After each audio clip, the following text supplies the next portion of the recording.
নমস্কার। আজকে আমি আপনাদেরকে বলবো আপনার প্রেমিক বা প্রেমিকার হাত দেখে জানুন আপনার প্রেমিক বা প্রেমিকা লয়াল কিনা, আপনার প্রতি সে কতটা লয়াল। কিভাবে জানবেন আসুন আমি দেখিয়ে দিই। ক্যামেরাটাকে হাতে রেখা নিয়ে আমি ফোকাস করতে বলবো।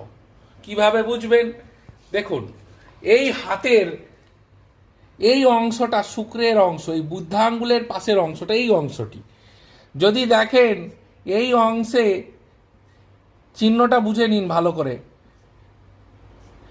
এরকম জাল জাল চিহ্ন হয়ে রয়েছে, এটা একটা সিমটম। তার সঙ্গে এই যে কনিষ্ঠা আঙুলের নিচের পর্বতে সরু সরু সূক্ষ্ম সূক্ষ্ম এরকম 4-5টা রেখা রয়েছে, তার সঙ্গে এই কনিষ্ঠা আঙুলে যদি দেখেন একটা ছোট্ট স্পট রয়েছে, তবে বুঝে নিতে হবে আপনার পার্টনার কিন্তু লয়াল হবে না।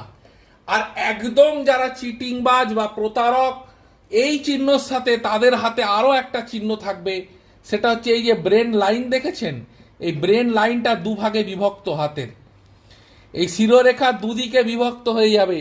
তার সঙ্গে এই বৃহস্পতির অংশে এই তর্জনীর নিচে এরকম কুচো কুচো রেখা অথবা একটা ছোট্ট বিন্দু বা তিল থাকবে। তাহলে তারা প্রপার প্রতারক বা প্রেমের নামে তারা প্রতারণা করবে।